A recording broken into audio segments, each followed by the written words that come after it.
Hello everyone. Welcome to Recovery and Rebuilding. This is a webinar hosted by Freshcare, and it's also sponsored by New South Wales Government Small Business Month program. It's fantastic to have you join us from all over Australia. I'm sure that some of you are still entering the waiting room now, but we will keep going as this will be being made available to people after the event for any of those who couldn't make it today or are running late or have to pop out at any time. So our guests today are joining us from regional Victoria, from New South Wales and South Australia. We really encourage your involvement during this webinar, and any questions that come throughout the webinar, we will be addressing them a little bit later, and we will get through as many as we can once we conclude the more structured section of this webinar. So hopefully that's pretty clear, everyone. If you have any questions for our panelist guests today, I'd reiterate, if you are unable to stay or wish to share this webinar with anyone who couldn't make it today, we'll be making the link available to you and you can watch it at your own leisure. Also, just to let you know, if you do have a question today and you would like to submit it, you're more than welcome to make it anonymous. We understand some of the topics we discuss here can be of a sensitive nature. We will also love to hear from you, maybe your first name and maybe the region you're from or which state you're messaging us from in Australia. But as I said, you're more than welcome to make your questions anonymous. So I just introduced today's webinar. We came about because over the past few years, so many of our participants, growers and small business owners, especially in rural and regional areas, have faced a lot of challenges. There's been bushfires, drought, effects of COVID, not only on our health, but businesses, from our paddocks to our supply chains to the supermarket shelves. Most recently, multiple devastating floods, which are still ongoing, with the effects looking to continue for some time yet. But through it all, our growers and small businesses have kept supplying our country with quality fresh food, which is a testament to the resilience of so many communities across Australia. But really talking with a lot of growers and small business owners in rural and regional communities, they're understandably struggling. They're even just with the regular pressures of running farms and businesses and families. It's overwhelming to many, and not to mention everything else that's going on. So I'd like to introduce our guests. You would have just seen our guests who just popped up there. We have with us today, joining us, Warren Davies, the Unbreakable Farmer, who has gone from running his own small business and farm to now being a keynote speaker, facilitator and mental health advocate, working with rural and regional communities across Australia. We have David Galloway, Executive Officer of the Rural Financial Counselling Service in New South Wales. Joe Hooper, Chief Executive Officer of Rural and Remote Mental Health. And Jane Seabam, Freshcare's Chief Executive Officer. So thank you very much for joining us, all our guests giving us your time, and everyone out there who's joined our webinar today. We appreciate your time. And first off, I'd like to chat to Warren Davies, the Unbreakable Farmer. So Warren was born in the eastern suburbs of Melbourne. He was the son of small business owners, and in 1982, his family made the massive decision to move to the country and pursue his father's dreams of becoming a farmer. The next 16 years would be defining years for him. The harsh reality of being a farmer soon became evident: high interest rates, low commodity prices, flood and drought, all having an impact, as many of you have probably experienced. But probably the most significant impact was on his mental health. So Warren, as I said, is now a keynote speaker, facilitator, mental health advocate, passionate about developing resilient communities. Hi, Warren, how are you? Hey, Sally. Thanks for inviting me on today. Oh, my pleasure. So where are you at the moment, Warren? Where are you based in Australia? I'm in northern Victoria, so in a town called Kyabram, which is about halfway between Shepparton and Echuca. Right. Okay. How's things going out there at the moment? Things are starting to dry out, which is good. But obviously the towns that surround us have been fairly heavily impacted by the floods the recent floods, towns like Rochester, etc., but the farming communities, which is probably the thing that hasn't probably been mentioned that much in the media, the impact on the farming communities around those towns has been fairly high, and people are, like you were saying before, struggling a little bit. Struggling a lot. Yes. So we'll come back to that, but I just was wanting to give the audience here just a bit of background on yourself. I mentioned there that you'd gone into farming, and you had experience with small businesses and living in rural and regional Queensland. Do you want to tell us a little bit more about that journey, and then what brought you into this mental health advocacy space for rural communities? Yeah, it was. I suppose it was to answer the last bit first. It was the way I've kind of fallen into the role of a speaker and mental health advocate was just through my own journey, and that was basically born from my farming journey. And as you alluded to in the introduction, I was born in Melbourne. I was a city kid. Grew up in Melbourne till the age of 15, and it wasn't until Dad decided that he wanted to fulfill his dream of becoming a farmer that we moved to the country. And Mum and Dad were small business owners. Dad was a butcher by trade, and we had small businesses, milk bars, butcher shops, post office, etc. And was exposed to farming through family and friends. Mum's uncle was a dairy farmer. We had dairy farming friends in Gippsland, and they'd moved to the Golden Valley where we are now, and we basically followed them up here and started off on a small farm.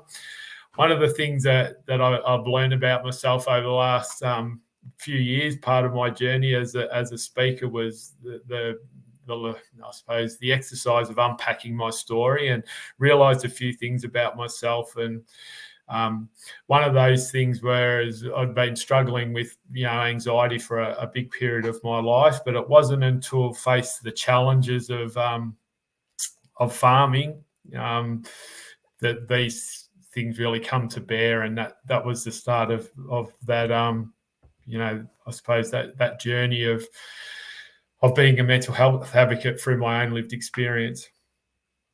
Thank you. Thanks for sharing that. So I guess, how long have you been doing this sort of touring and facilitating and speaking role now? For about the last 6 years. It was about 18 months before COVID where I started full time. I actually was still managing a 3,000 cow dairy farm and trying to be a speaker at the same time. And then things just started snowballing, and I decided to the leap of faith and stop farming and go more into the speaking role because I was finding, I suppose, the way I fell into the speaking role was I was on a journey not only to repair my own mental health and well-being, but also to find my identity and purpose. So after losing our farm, I kind of lost my purpose in life because I believed I was Warren the farmer and I'd failed. The drought had beaten me and I lost my farm. And so I set out on this journey of trying to find my purpose and identity. And that's where I fell into the speaking role. And the more that I did it, the more I realised that, my story, one, is not unique, and two, by sharing my story, I hopefully then empower other people to share their own story. That's interesting. I'd say it gets easier as you do it, like so many of these things, public speaking and connecting with people. It's sort of almost like a muscle. Why do you think it's so hard for growers and farmers? I mean, you obviously had a journey and you're a lot more comfortable with it now, but why do you think it is so hard for, particularly rural and regional communities, for anyone to talk about their mental health problems and issues? There's a number of factors, I think, Sally. One, farming by trade is an isolated kind of business. There's also then, that I suppose that stigma of it's not really a stigma, but that persona of being a rural person where you're stoic and strong and, you just get on with it, is another reason why people don't talk. But I think it's just,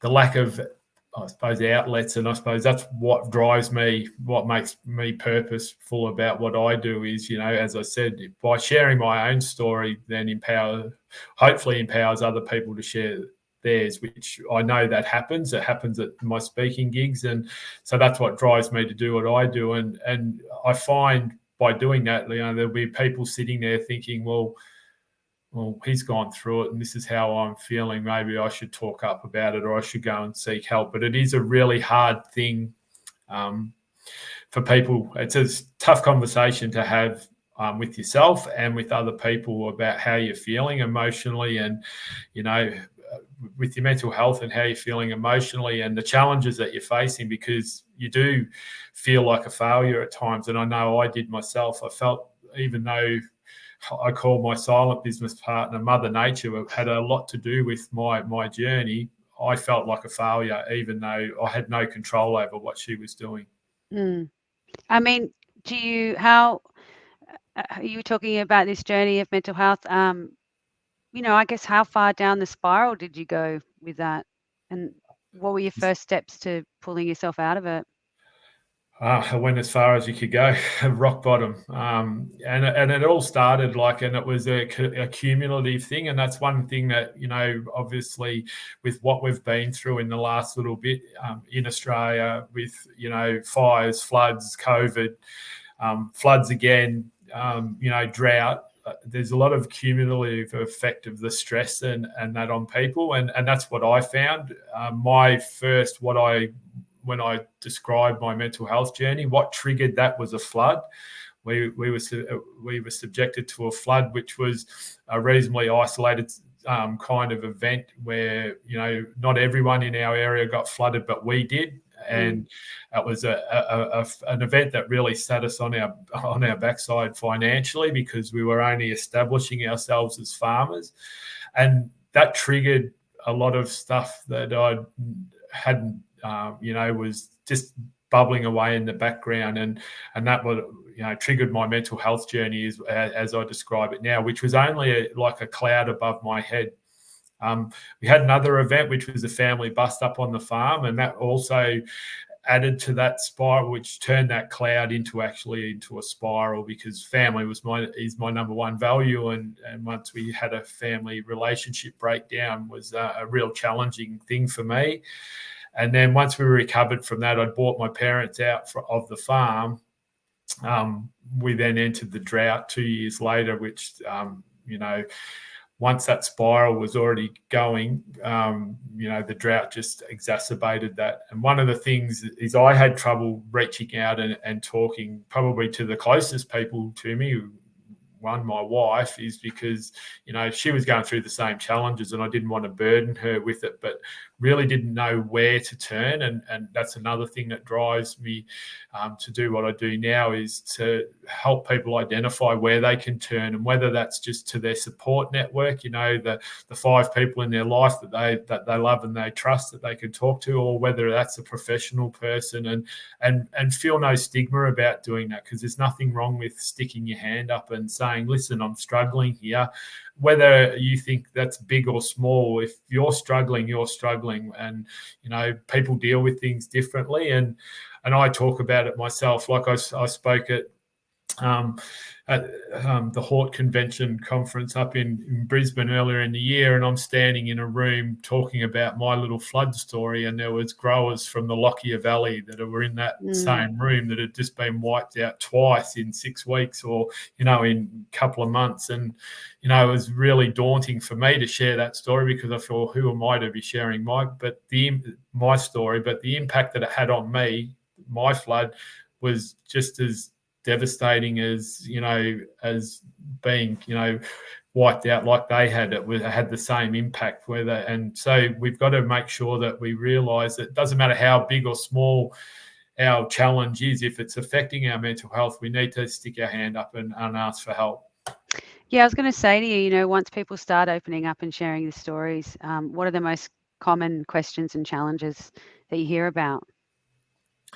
Look, especially in rural and regional communities, it's finding access to the people that you need to talk to, like, or where do you go? And like, not every town's got a not every town's got a GP, for instance, or a hospital, or And I always say, like, if you are struggling and you need some help, GP is a good place to start. But we also need to build support networks around ourselves, like with our friends, family, and our professional people in our lives to help support us. Whether the things that affect our our mental health, from just our own thoughts to our financial stresses to our relationship stresses. There's people that are around us that can support us. So one of the biggest questions is, where do I go? Who do I talk to? And it's just trying to find that right person. And that may mean a search too, because I know myself, when I first started seeking real professional help, it took 6 tries to find a psychologist that really understood where I was coming from and understood my story and was able to help me. So other ones just had already a preconceived idea that I'm a farmer and I'm going through the drought. These would be his issues, where I some of my issues were a lot different, and it took a bit of a search to find someone who I really connected with.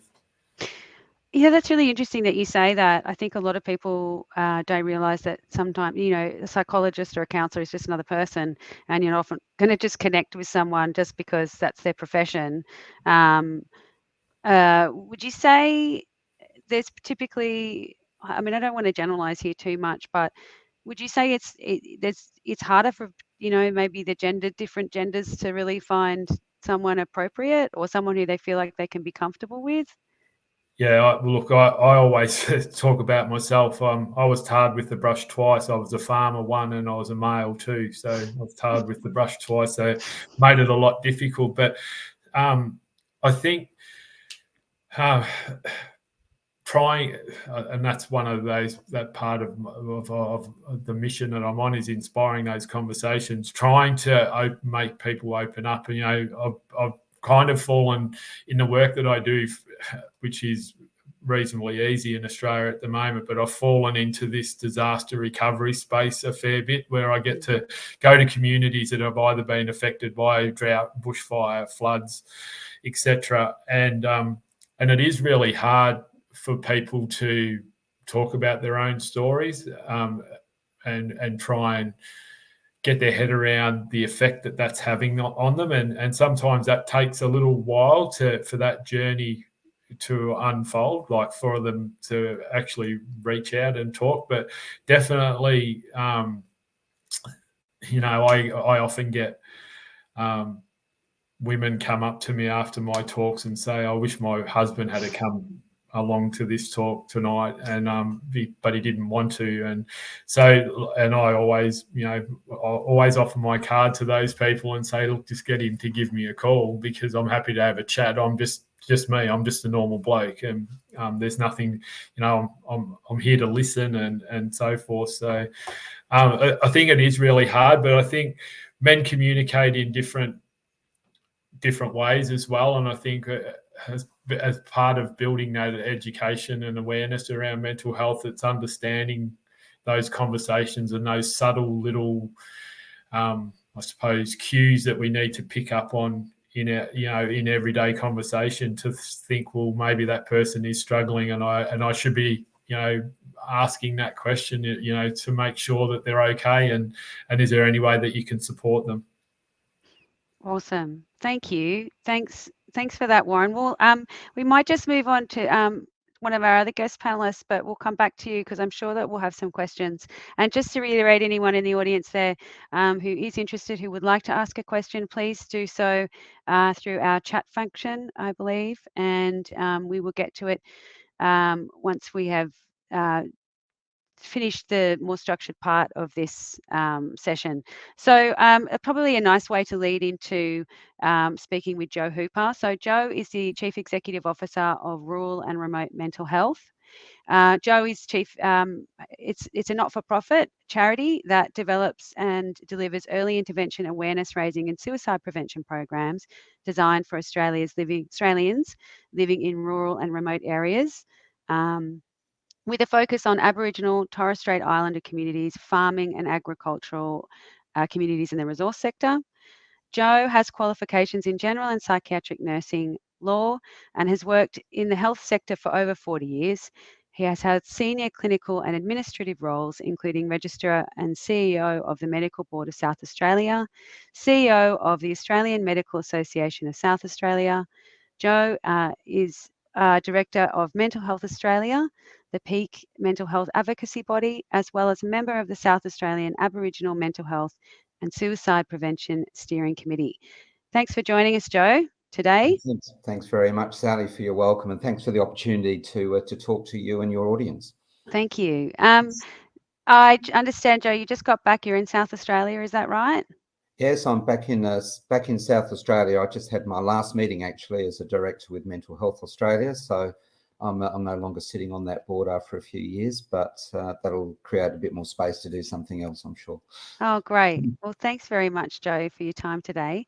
So, look, you've worked in the mental health and health sector for some time now. When you started with rural and remote mental health organisation, I guess you have been in this sector for a long time. But what was something maybe that struck you or surprised you about mental health issues in rural and remote communities?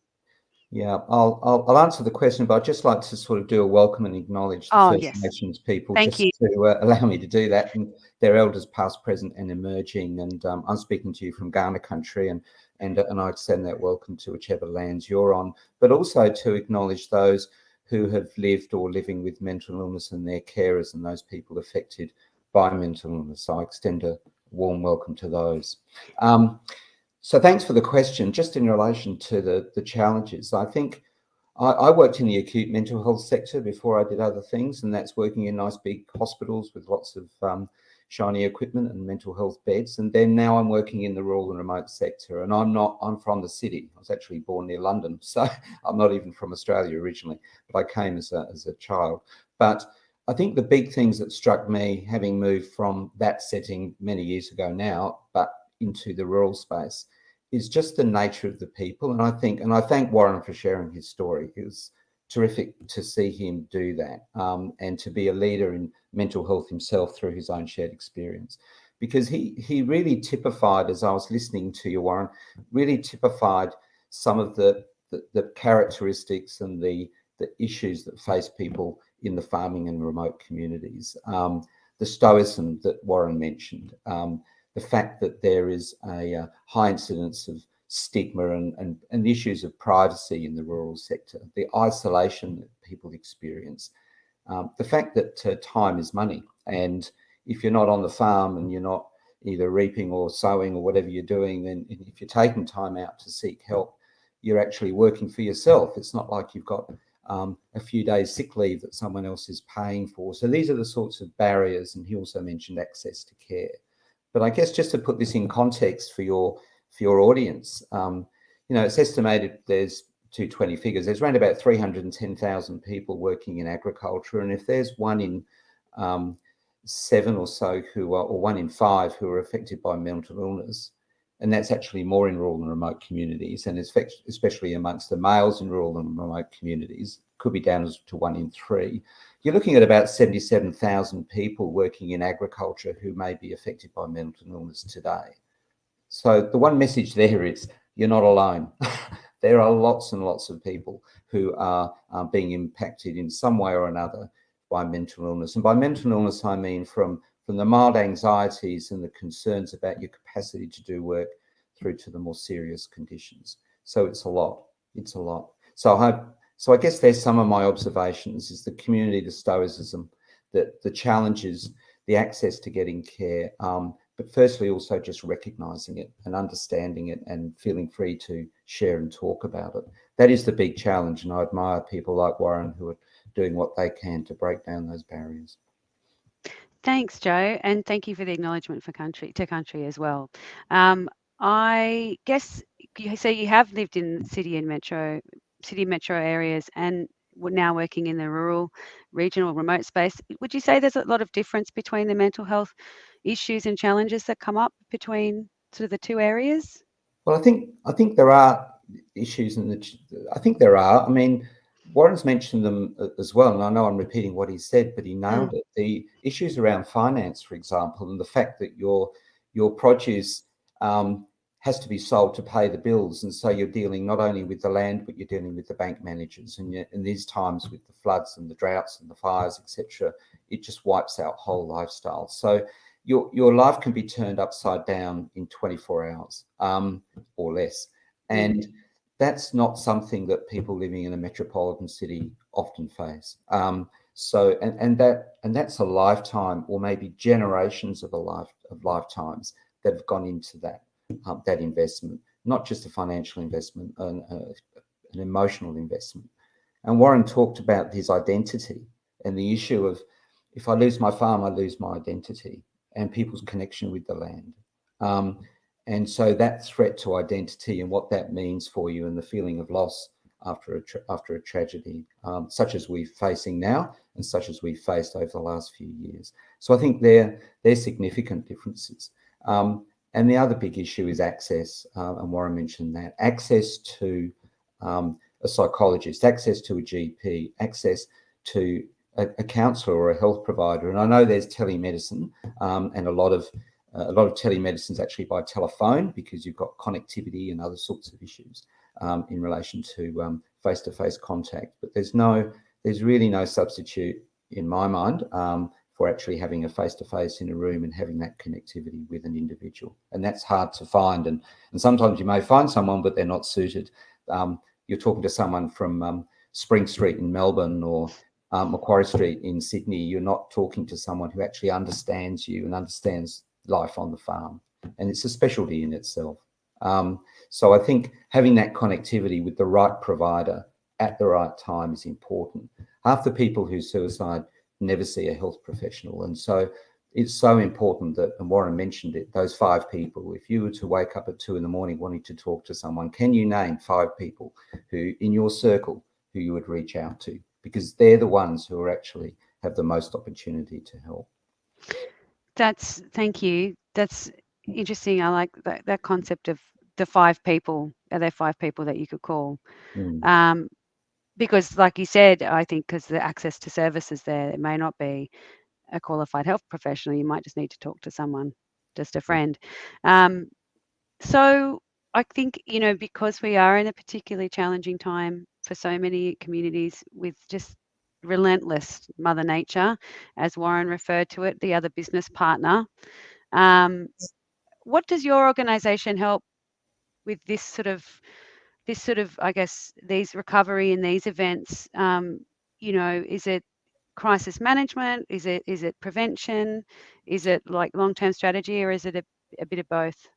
I think it's a little bit of both. We don't do the crisis intervention. We're not a counselling service. We don't do professional counselling, and we let others do that. And I think in times of great need, it's almost like Maslow's hierarchy. You may be aware, you've got to get all the basics sorted out first: a roof over your head, warmth, security. So we need to build and make sure people are safe and warm.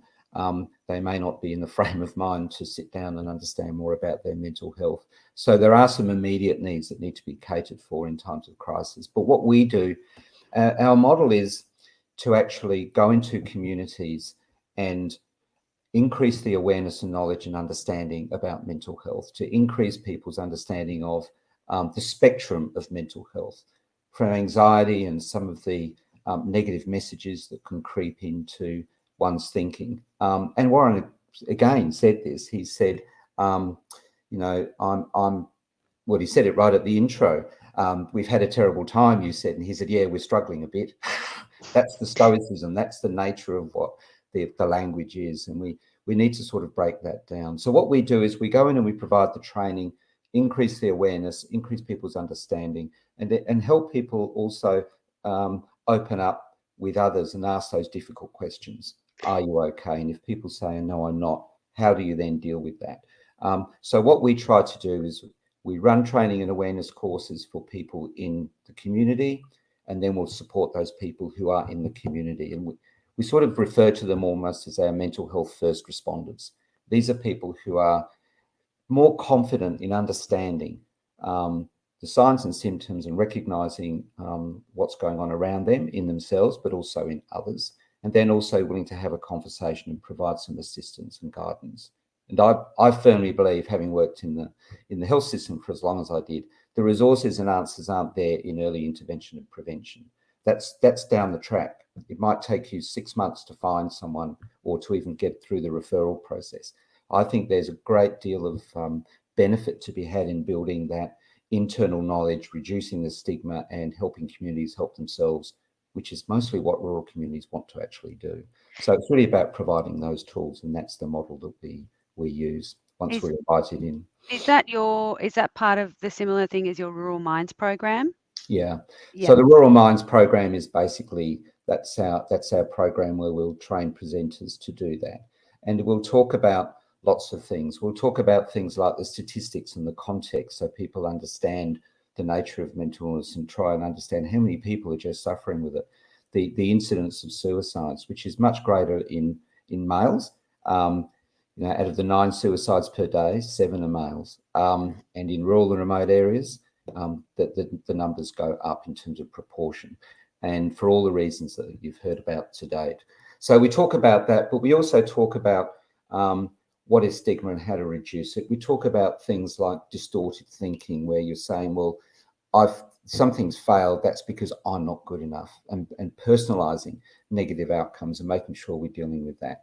And then we cover common conditions like from anxiety through depression, PTSD, which is something that we should be aware of right now in these times, bipolar disorders, etc. So we'll cover all of that, but also discussing things like treatment options and counselling options, lifestyle change options, things like that as well, and the importance of connectivity. So we'll run through that and understanding what mental wellness is, what is mental wellness, and basically trying to support yourself and others to gain and maintain that.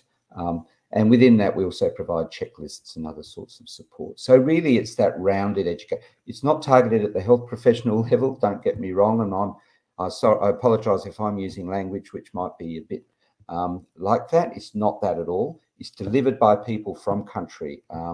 And so we have farmers, we have townsfolk, we have community people, we have Aboriginal elders in our Indigenous stream.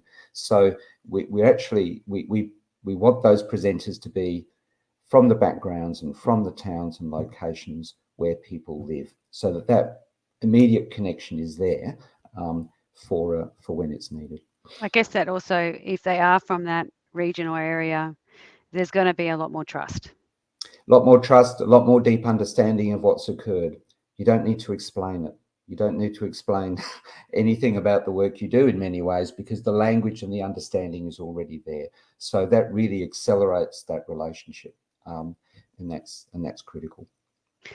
So, Joe, how can people access your services, or in services in general? I mean, I know that your program, it seems to be a lot more grassroots, which is great. It's sort of helping people avoid having to get to that acute critical intervention stage.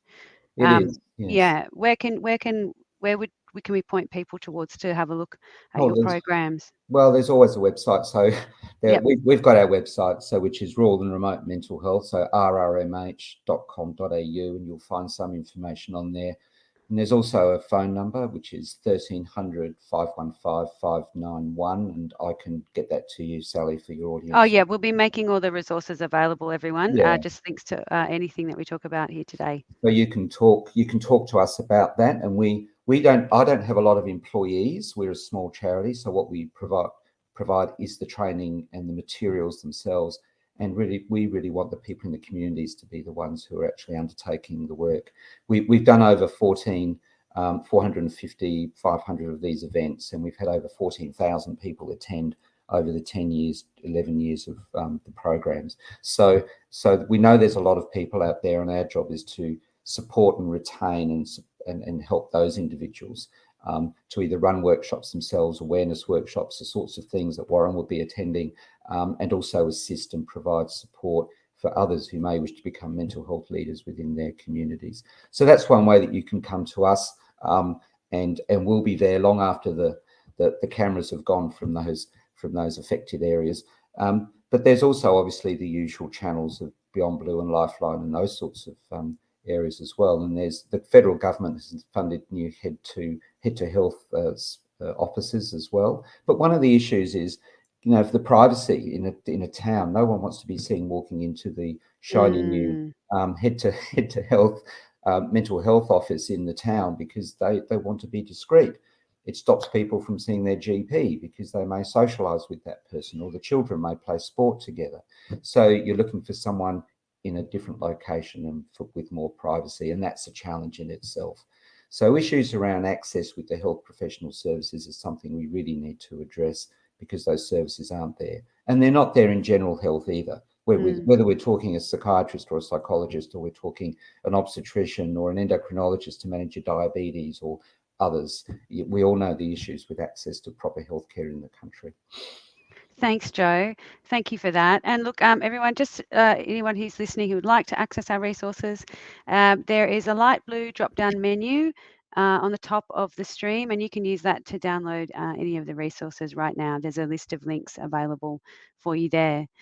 Thanks very much for that, Joe. And we're just going to move on now to one of our other guests, Jane Seavam, Chief Executive Officer of Freshcare. So since joining Freshcare, Jane, at the start of 2021, Jane's developed our strategic roadmap titled 2030 Vision. Much of her leadership focuses on driving our Freshcare projects and initiatives, which have been developed through really extensive consultation and feedback from industry, government, growers, and our participants. Prior to Jane's leadership role with Freshcare, she was CEO of Scouts New South Wales, President of the Bowen Pastoral Agricultural Association, and she brings a wealth of knowledge and experience from working in the technology and not-for-profit sectors, including non-executive director of Women's Prisons Advocacy Network.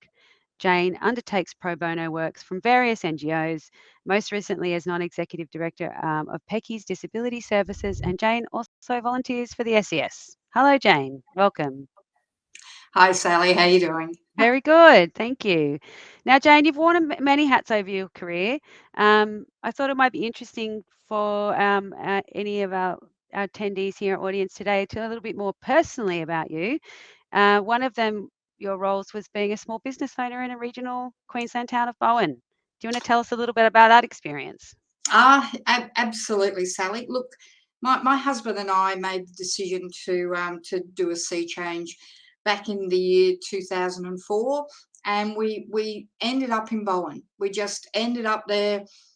Didn't take as long to realise we probably needed to do something, so we bought a small business, and we serviced primary producers, the local tradies, and you know, the general public. And look, we were fortunate enough that our little business was in the centre of town. People were continually popping in, one, to see what these two city people who really had no idea what they were doing, but also to sort of, you know, keep us up to date with what was going on in the region. You know, it was a really new experience for my husband and I, you know, a couple of IT geeks out there. Suddenly, though, part of a community, and a community that cared. My husband got very sick in the first year, and I was just mind blown at the number of people that came forward just to help me, that just wanted to be part of our journey. And I made lifelong friends in a very short period. That's amazing. What was your business? It was Bowen Paint and Tiles and cleaning products. Great. And look, for a couple of people who didn't know anything about paint, nothing about tiles, not too much about cleaning products, a lot of people helped. And I say, people, when my husband got sick, the number of people that knocked on the door and said, "Do you need a hand?" I was just, if we'd have been in the city, I don't think we would have got that support from, you know, from our local network.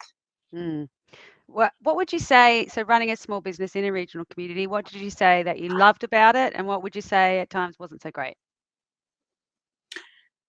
The thing that I loved about regional Australia, and I still do, and it's one of the reasons that I really enjoy the role with Freshcare, because you're part of a community. If you wish to be, you can get out and get involved. And as you said, I was the president of the Bowen Pastoral Agricultural Association, which really meant I was there to run the show, to run speedways, bullaramas, things I had no idea about before I started or before we moved up there.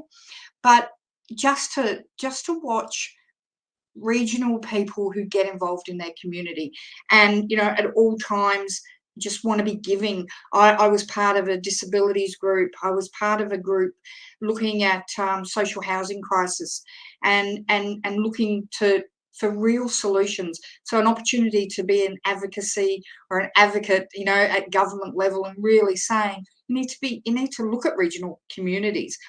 I didn't understand farming as well as I do now, and what growers and those in the supply chain put into the community. But at the time, it was just overwhelmed with people who were just always wanting to get involved. But look, during the time we were there, we had the global financial crisis that we all had to have. We got hit by 7 cyclones, and the number of customers that had financial issues, that the domino effect throughout the whole town. So it's when people sort of see floods now, and it's growers through the entire community, the entire supply chain. And so it's a community where when it's bad for everybody, and some people just really don't reach out and get the help that they need. Yeah, I mean, you've also, I guess now, like you're saying, in your role, there's been a lot more, you have a lot more awareness of the farming community, I guess. Not that you weren't aware, but there's a lot more understanding of the goes into the process. And now you're talking to a lot more people on the ground. What, Jane, would you say, to industry, talking to growers and our participants on several of our projects, what would you say some of the biggest issues you're hearing from growers right now are? I think, sorry, I'm having real technical issues with my camera. That's okay. It's just falling down. But that's all right. It hasn't been forever.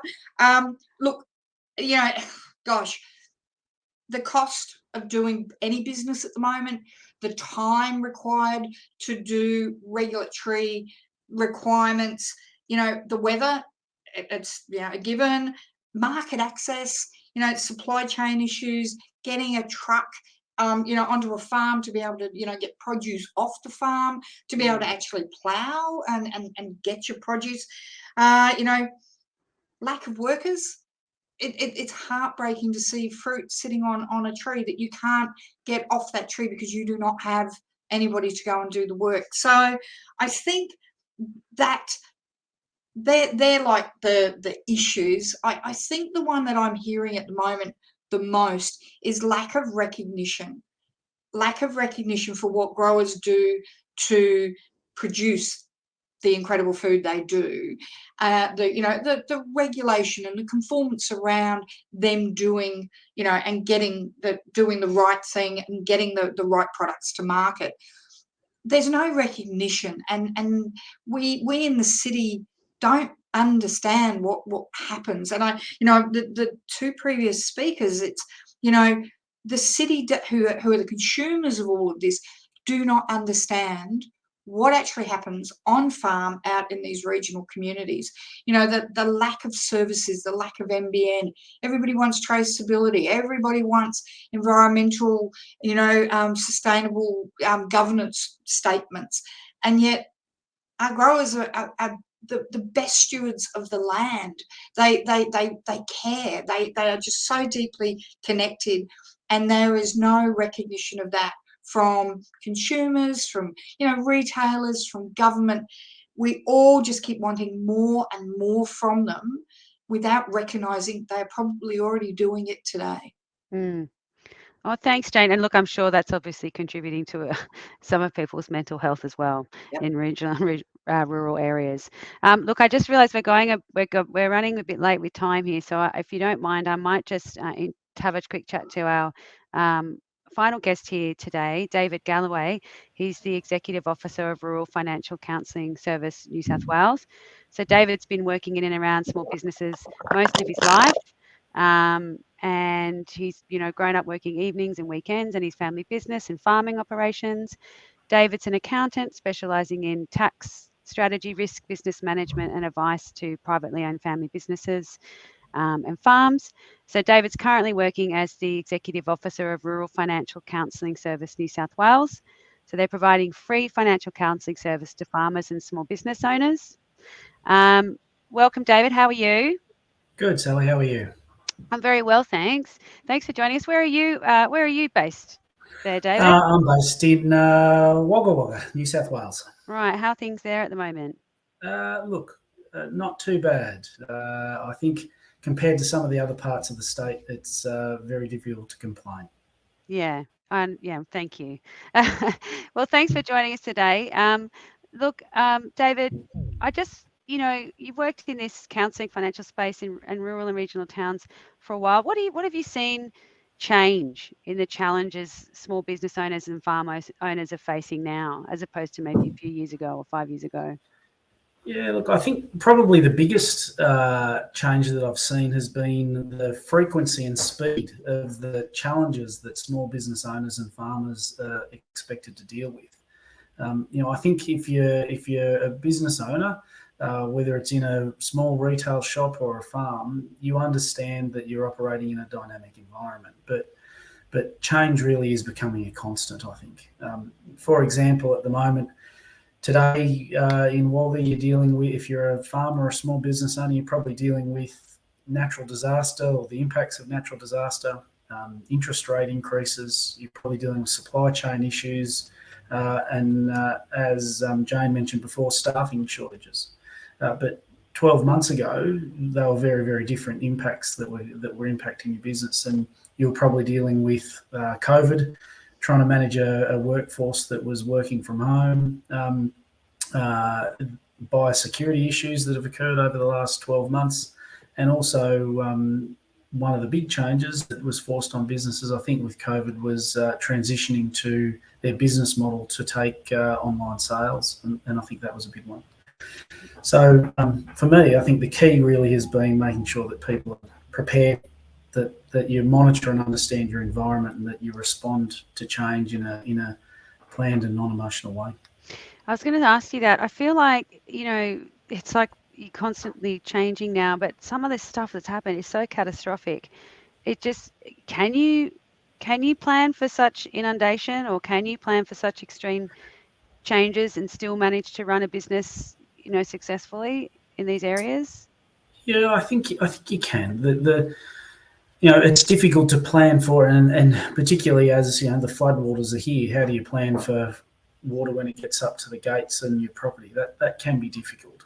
But I think what you can plan for is plan for the decisions that you've got to make. For example, if you know that floods are coming, have you got a process in place that says, well, when the water gets this high, we will move stock? When you're a small business owner, if we haven't had this amount of sales by halfway through the month, we will do this. So I think the key really for planning is around making sure that you've got a decision-making process in place. You know when you need to make decisions, and that will hopefully enable you to make those decisions in a non-emotional way. I think what we tend to see when we have these catastrophic events, or when there's an event that occurs that's requiring someone to change or to take action, those ones that are impacted, those people or businesses that are impacted on a far greater scale, are ones that either don't make a decision, they hesitate to make a decision, or they allow emotion to creep into it, and that can really be quite challenging. That's interesting that you say that, because I imagine for so many farmers, as Warren was saying, a lot of their identity is tied up in their business and their farm. So yeah, it really is. I think I was speaking to a client earlier in the week, and they were telling me, they've been on their property for 130 years, and so talking to them about making decisions around their property can be quite challenging, because there will be an emotional side attached to it when your family has owned that business and that land for such a long period of time. Oh, yeah, I can imagine. I was just wondering, I think we're getting some questions come through, and just in the interest of time, David, I might just ask this question of you. We've got a question here. Are the services provided by Rural Financial Counselling Service, New South Wales, are they free or are there fees involved? No, they're free. So our organisation delivers a program called the Rural Financial Counselling Service. It's funded by both the federal and state governments, and so it's free to all clients. Okay, great. Thank you. What would you say? I guess what are some of the biggest concerns and problems your clients come to the service with? Yeah, good question. I think so. When we work with clients, we tend to we have what we call a farming and small business philosophy, and that philosophy of ours has been built over the 30 years that we've been in operation. And what we see there is that we talk about that to be a successful, financially self-sufficient business, that you need alignment in 4 key areas. And those 4 key areas we talk to people about are the business, the operational side of the organisation.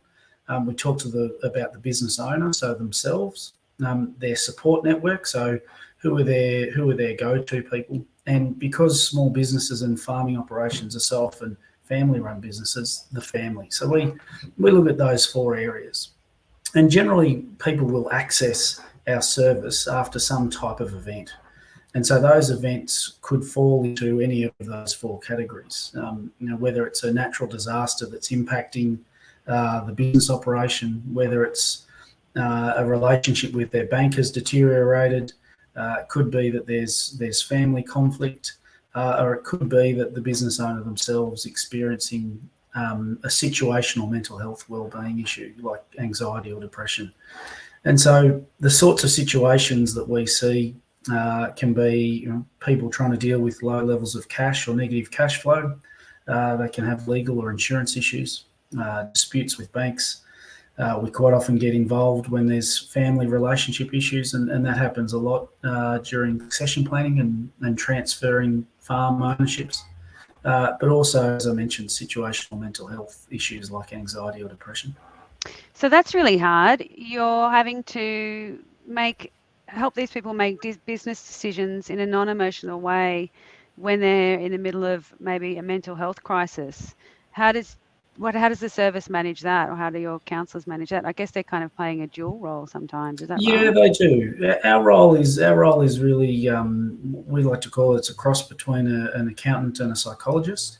We really provide both of those sort of base level skills for people. But how we manage it is our counsellors are all trained financial counsellors, but where we need to, we help people access the professional support that they need. And so we try and work with a group of people to help farmers and business owners improve their position. Yeah, right. Okay. Okay. So that could be a psychologist. It could also be if they have operational issues with inside their business, it could be an agricultural consultant or an agronomist. So it can be in any of those areas. Okay. And so I'm just trying to have a look. So what are some of the programs or resources people can access from your service currently? Yeah, look, so we provide financial counselling services to farmers and small business owners.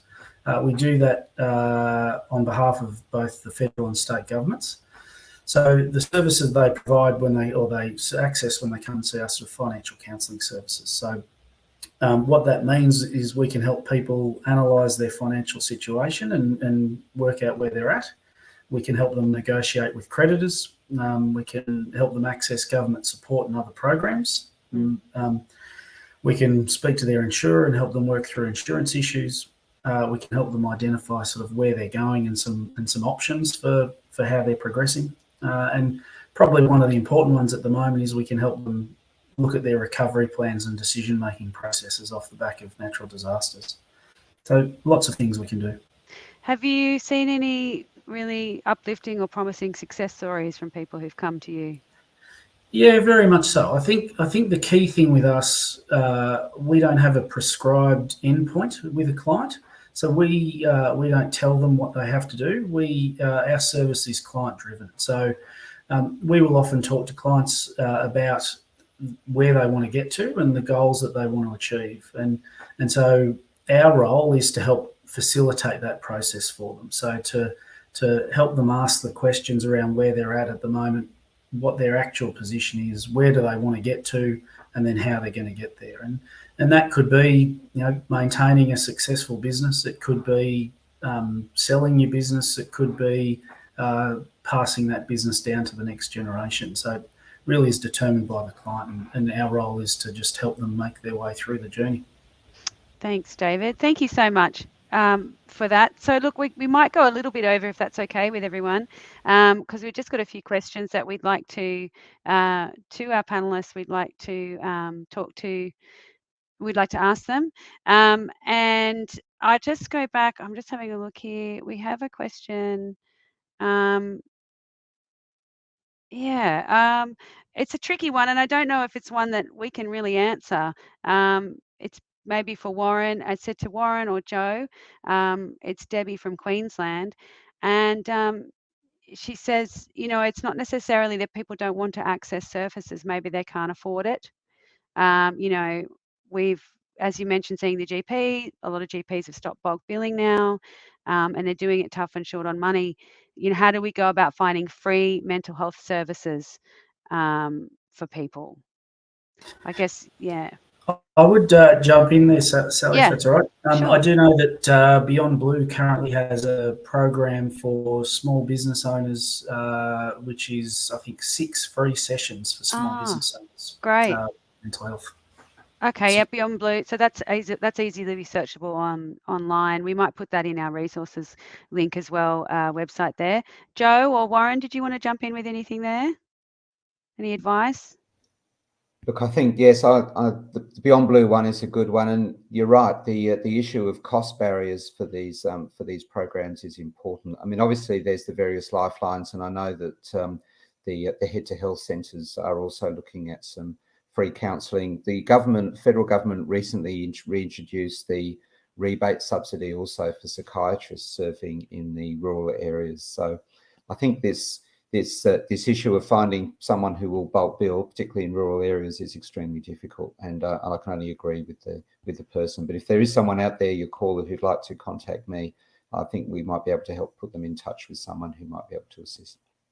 Thanks to that, Joe. Actually, Joe, while we're here, we just got another question for you, Joe. I don't know if you can answer it, or but we'll put it to you. We've got a question from Blake in Queensland. He said that in rural Australia, there's low literacy levels, and sometimes the perception of health is that people don't know that what they're experiencing is depression. How can we do better by educating the community there? Yeah, it's a good point, and there are low literacy levels, and someone was raising this with me at a rural and remote mental health symposium just a couple of weeks ago in Adelaide. One of them, we're actually currently developing a Rural Minds Youth program which will be targeting 12 to 20-year-olds. It's currently in development, and it will be able to be delivered through schools, hopefully, with learning plans, etc. We've got some teachers working on that. But this is actually about trying to raise it's mental health literacy, or health literacy in general, so that if we can get this understanding into our youth, so that they actually grow up with reducing stigma and understanding how to monitor themselves, understanding some of the terminology and what that actually means. I think that's a critical point. So there is good work underway, and there are some youth programs out there already. So I think addressing our youth is important. We do have a Deadly Thinking youth program, which is targeted at the Indigenous populations in that age group. But we're very excited that our Rural Minds youth program should be up and being tested next year. But I totally agree, and I think keeping the language simple and using translation so we don't get too clinical, which is really why we need to have people within the community talking in the community's language about the issues that we are trying to address. So having that translation and putting the effort into increasing understanding is important. Thanks, Joe. Warren, we might just ask you a question there, Joe, off the back of that. What practical things have you seen, Warren, really help in communities? I mean, day to day, what some of the tips you would give some people maybe listening out there? I think it's like one of the main things that I hope that people take away from any of my talks is understanding who those 5 people are. That's really important. It's like something that you need to develop before crisis. It's like an insurance policy, I suppose. You need to have it in place so, when you are faced with a challenge that you've already got that in place. The other thing that I talk about a bit, and it's something that I've named for myself because it's an exercise that I do, is developing an unbreakable wheel of well-being, and imagining that you've got a wheel and trying to keep that wheel balanced, and the spokes of that wheel can be made up with your emotional, your social, your physical, your financial, your relationship health, and trying to, and I sit down on a weekly basis and rate myself, 1 to 5 on how I'm traveling on each one of those wellbeing domains to see how balanced my wheel is, because anyone that knows anything about wheels, if your wheel's not balanced, it's going to start shaking and vibrating, and if we don't try and keep that wheel as balanced as we can, eventually it'll fall off, and we don't want that to happen. So identifying the areas that we need to,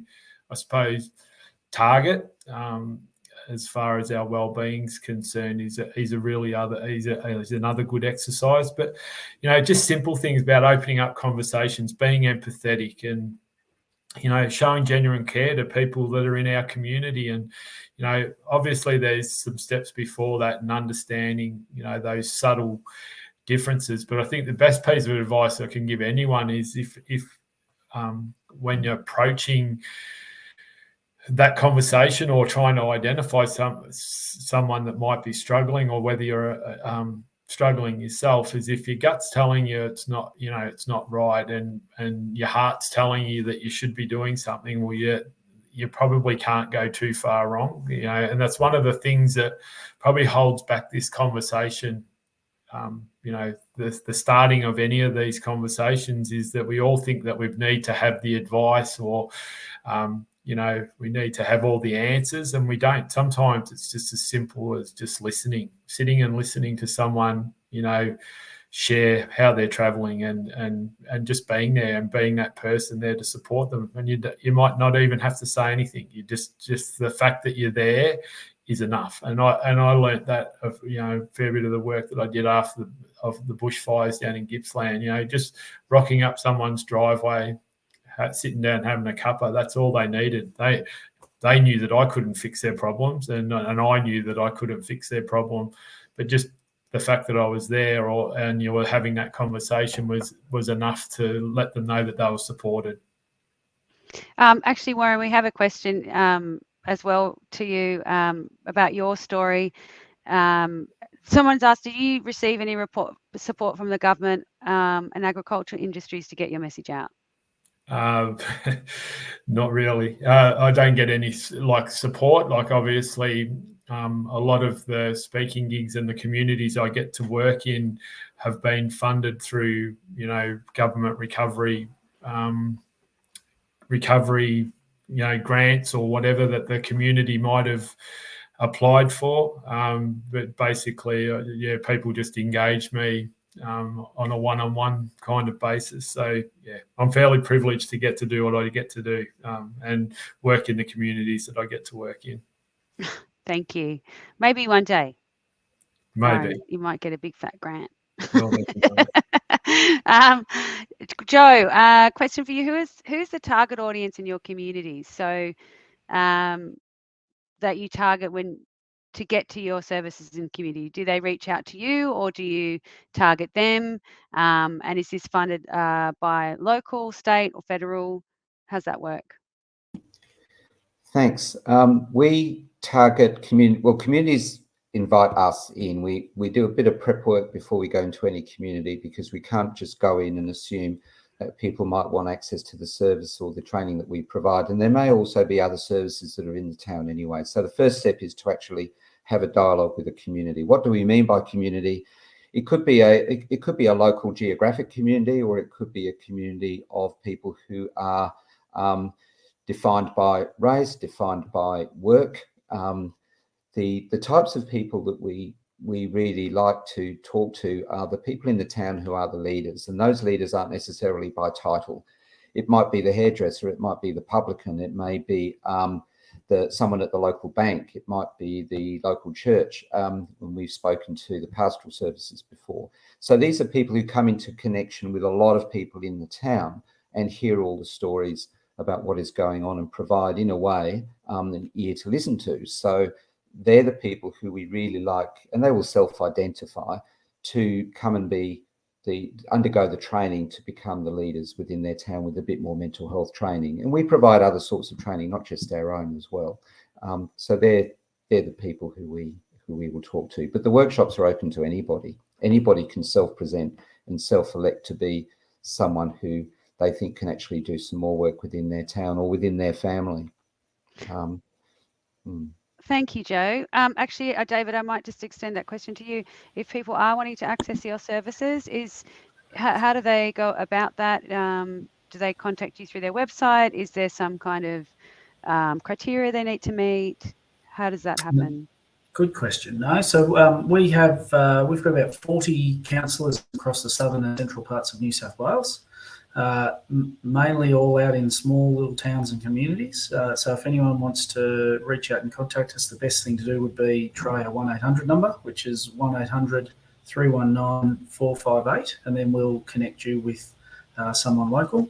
Or you can jump on our website, and which is rfcsnsw.com.au, and we've got a list of all our counsellors and their contact details on there as well.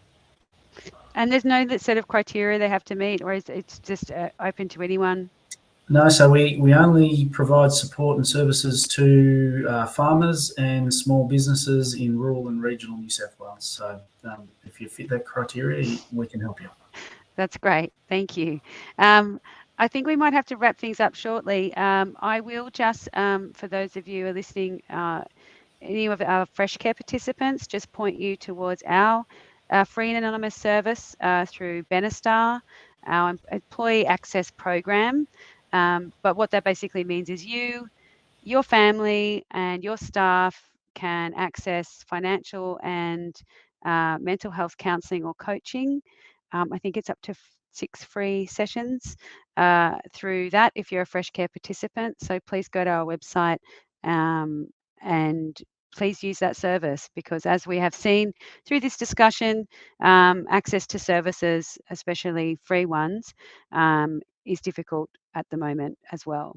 I just thought I'd open it up to any questions from the guests or panelists before we might wrap this up today. Is there anything anyone would like to ask of each other or bring up or discuss? I just mentioned, Sally, because I didn't answer the second part of the last question. No, Sure. we don't receive any government funding, so we're a charity. So we basically run on any corporate sponsorship or pig races in Proston or whatever might happen. And sausage sizzles. So that's how we run as well. How long have you got? How long has the charity been running? About 12 years now. Oh wow! Well done. Yeah. So now we're happy with that. So, but we rely on the goodwill, which is another interesting point, because there are the large charities, of course, do get many millions of dollars with their budgets, but there's so many good people doing so much good work out there in rural and remote communities who are grassroots and actually quite just small, but doing massive work above their weight, that don't get that recognition. And that's part of the issue here, is the grassroots can be supported through proper funding of those services, rather than just going to the big 3 or 4 all the time. Thanks, Joe. That's a really good point. Thank you. Does anyone else have anything they would like to add or ask at all? Okay, well, look, thank you everyone for joining us today. As we said, there are resources available in the top I think it was, there's a blue, let me run over that again. There's a light blue drop down menu at the top of the stream where you can download. So that's got all the links to all our guests, either organisations or Warren, Unbreakable Farmer website there where you can get direct contact with him. Also Freshcare, we've got our Benestar resources listed there, and also links to Joe and David's website. So I just want to say thank you very much for everyone's time today. Thank you if you've joined us, our audience. Thank you for your questions. We will be making this link available for anyone who had to leave early, or if you'd like to pass it on to anyone, or if you couldn't make it today, although you probably wouldn't be here. In other words, we'll just email it to you. And we really appreciate your time. And we're thinking of a lot of people there coming up to a very busy season, also Christmas and holidays, who are probably financially and mentally at the end of their rope at the moment. So we encourage you to please access all the services that were mentioned today and look after each other and ask each other if you're okay. Thanks very much for your time, everybody, and we'll wrap it up there.